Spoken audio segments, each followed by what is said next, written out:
ናሆማ ልጅቷ የእሱ ልጅ እንደነበረች አወቀ። እሌኒም መርሲሙ ልጇን እንዳገተባት ነገረችው። እሷም አምልጣለች ከታገተችበት ቦታ። እሷም አምልጧ ደግሞ በጣም ጥሩ ነው፣ ምክንያቱም ልጅቷ ያለችበት ሁኔታ በደንብ እንዲረጋገጥ ሆኗል ማለት ነው። የዛሬ የተፈጠረው ነገር ያሳዝናል። ምህሩም እንግዲህ እሌኒን ይቅርታ አድርጊልኝ፣ እኔ እኮ ከዚህ በፊት ዋሽተሽ ስለነበረ አሁንም የዋሸሽ መስሎኝ ነው ይቅርታ ብላታለች። ሰላም ውድ የተከበራችሁ የቻናሌ ተከታታዮች እንዴት ናችሁ? ከኔ ጋር ሁሉ ሰላም ነው። ሰላማችሁ ይብዛልኝ ባላችሁበት ውድ ቤተሰቦቼ። ለዚህ ቻናል አዲስ ከሆናችሁ ሰብስክራይብ አድርጋችሁ ቤተሰቡን አባራችሁ ዌልካም፣ እንኳን በሰላም መጣችሁ ብያለሁ ውዶቼ። ዛሬም እንግዲህ በድጋሚ የጽናትን ድራማ ይዤላችሁ መጥቻለሁ። እንግዲህ ነገሮች ከባድ ሁኔታ ላይ እየሄዱ ነው። መርሲሞ ይሄን ነገር እያደረገ እንደሆነ ከዚህ በፊት እሌኒ ስትነግራቸው አላመኗትም ነበረ። አሁን ላይ ግን ናሆማም ልጅቷን አግኝቷት እንደነበር በቃ የተፈጠረው ነገር ሙሉ ለሙሉ በደንብ ሲታወቅ ሂዊም ወይንም ደግሞ ምህሩም እሌኒን ይቅርታ ጠይቀዋታል። ልጅቷም ትገኛለች።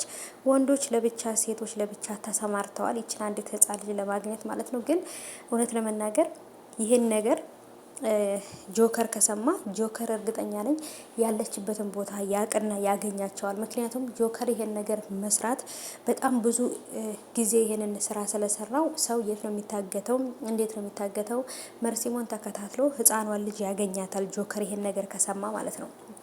እና ወንዶቹም ተሰማርተዋል፣ ሴቶቹም ለብቻ እንግዲህ ምክክር ላይ ናቸው፣ ውይይት ላይ ሴት ሲበዛ ጎመን ጠነዛ ነው የሚባለው። እና ሴቶች ሲበዙ ያው ጭቅጭቅና ንዝንዝ ነው። አንቺ እንደዚህ አንቺ እንደዚህ ነው የሚባባሉት እንጂ ትርጉም የላቸውም። ግን ወንዶቹ ተሰባስበው ደግሞ የሆነ መፍትሄ ያመጣሉ ብዬ አስባለሁ።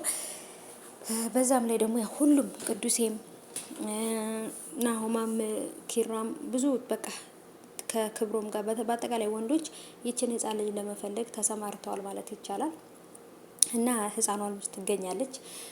በጣም የምታምር የምታሳሳ ልጅ ናት። እውነትም ትክክለኛ የናሆማ ልጅ ናት። ምክንያቱም ደስ የምትል ልጅ፣ በተለይ ራሱኑ ናሆማን ነው የምትመስለው። ከረሏም፣ ሁሉም ነገር መልኳ ሁላ በቃ የሆነ ትክክለኛ የአባቷ ልጅ ትላላችሁ። እና የዚህ የተረገመ ህይወቱ እንዳይበላሽ ብዬ የራሴን ህይወት አበላሽ፣ የራሴን ህይወት አደጋ ላይ ጣልኩ እያለች በጣም ተቸግራ እያወራች ወይም ተናዳ ተበሳጭታ እየተናገረች ነበረ። እሌኒ እስከ ዛሬ ድረስ ልጄን አሳድጊያታለሁ፣ ስለቸገረኝ ነው አሁንም ወደ እናንተ የመጣሁት። ወደ እናንተ ከመጣሁ በኋላ የኔም የልጄ ህይወት ተበላሽ እያለች በጣም ነበር ስታዝን የነበረው። በቃ በጣም ነው በቃ አቅም ያነሳት ለመጮህ ራሱ ማለት ነው። እና ታሳዝናለች። ብቻ ግን ናሆማ ሲያያት የደነገጠበት የራሱ የሆነ ምክንያት ነበረው።